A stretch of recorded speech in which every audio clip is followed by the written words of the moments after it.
Ini dia panggil tip tenang hati. Iaitu orang yang mendapat hidayah Allah, dia beriman, dia dapat hidayah Allah Ta'ala, maka hatinya tenang, sentiasa tenang dengan menyebut nama Allah Azza wa Jalla, mengingati Allah dalam semua keadaan. Allazina amanu. Tanda ni para jemaah, ini dia panggil poin yang pertama, allazina amanu, iaitu orang-orang yang beriman. Bagaimana sifat mereka? Setelah dalam siri yang lepas kita dah sebut tentang 9 sifat ulul albab. Pada kali ini Allah Ta'ala sambung di antara ciri mereka lagi, ulul albab, orang yang beriman kepada Allah Azza wa Jalla. Apakah sikap mereka? Bagaimana keadaan mereka? Wa tatma'innu qulubuhum bi zikrillah, dan tenang tenteram hati mereka dengan zikrullah. Masya Allah. Tengok nota di bawah.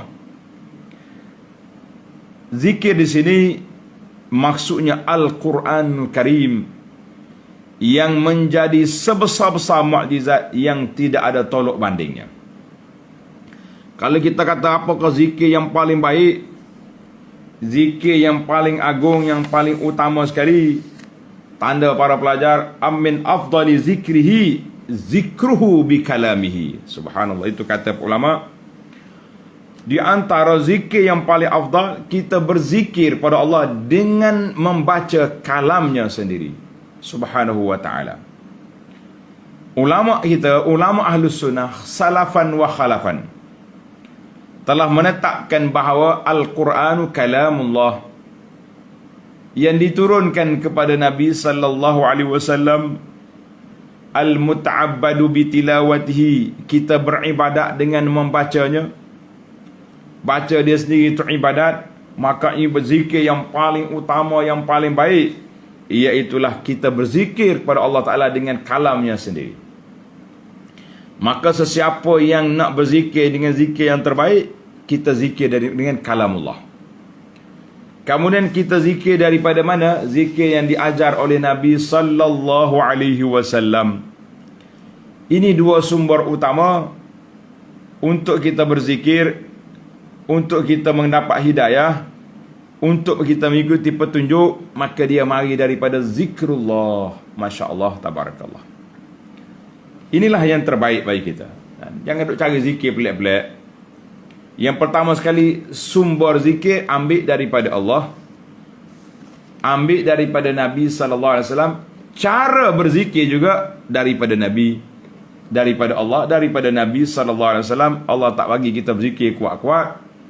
Nabi juga mengajar para sahabat ketika mereka mengangkat suara bertakbir, Nabi kata irbi'u ala anfusikum, jagalah diri kamu. Kamu bukan panggil Tuhan yang tuli, kamu bukan panggil Tuhan yang jauh. Allah Ta'ala ini maha dekat dengan kita, maha mendengar. Kita berzikirlah dalam diri kita, perlahan-perlahan, tapi dengan khusyuk, tawadhu', dengan menyati Allah Azza wa Jalla. Itu dia panggil zikir Ahlus Sunnah. Adapun zikir orang lain, melompat, bertempik, nunginya, breakdown, ada belaka, itu di luar daripada konteks zikir mengikut cara sunnah Nabi sallallahu alaihi wasallam. Maka Allah Ta'ala peringatkan kita sekali lagi, ala bi zikrillahi tatma'innul qulub. Ingatlah, ketahuilah. Dalam bahasa lama dia kata ala, hubaya, hubaya. Nah, itu bahasa lama. Bizikrillah, dengan zikrullah itu tenang tenteramlah hati manusia. Siapa dia nak tenang tenteram, siapa dia nak duduk dalam keadaan tenang, aman, sakinah, tumaknina, maka dia berzikir. Kata di para ulama Islam, tanda ni para pelajar, zikir kepada hati manusia seperti ikan dengan air. Ikan tak boleh hidup tanpa air, hati tak boleh hidup tanpa zikir. Ingat, Ikan tak boleh hidup tanpa air, hati tak boleh hidup tanpa zikir. Kalau orang kata aku tak berzikir pun hati mantap, tak boleh. Itu alasan yang tidak diterima, alasan yang tak boleh dipakai. Sebab apa? Sebab bagaimana kita nak berzikir, bagaimana kita mengingati Allah Azza wa Jalla tanpa kita menyebut namanya, tanpa mengingatinya, dan tanpa kita mentadabbur ayat-ayatnya, kalamnya yang Allah Ta'ala turunkan kepada kita melalui Nabi, melalui wahyu kepada Nabi kita Muhammad sallallahu alaihi wasallam. Jadi sebaik-baik zikir kalamullah. Kita ni pun sama juga. Pak cik pak lebay kita bila dia nak berzikir, afdaluz zikri la ilaha illallah, kan? Kita kata sebaik-baik zikir kita ni iaitulah dengan kita menyebut nama Allah melalui kalamnya sendiri, melalui kalam Nabi kita Muhammad sallallahu alaihi wasallam. Zikir dengan hati seperti air kepada ikan. Orang mukmin duduk dalam masjid seperti ikan dalam air, tenang je. Orang munafik duduk dalam masjid seperti burung dalam sangkar, sentiasa nak keluar. Orang munafik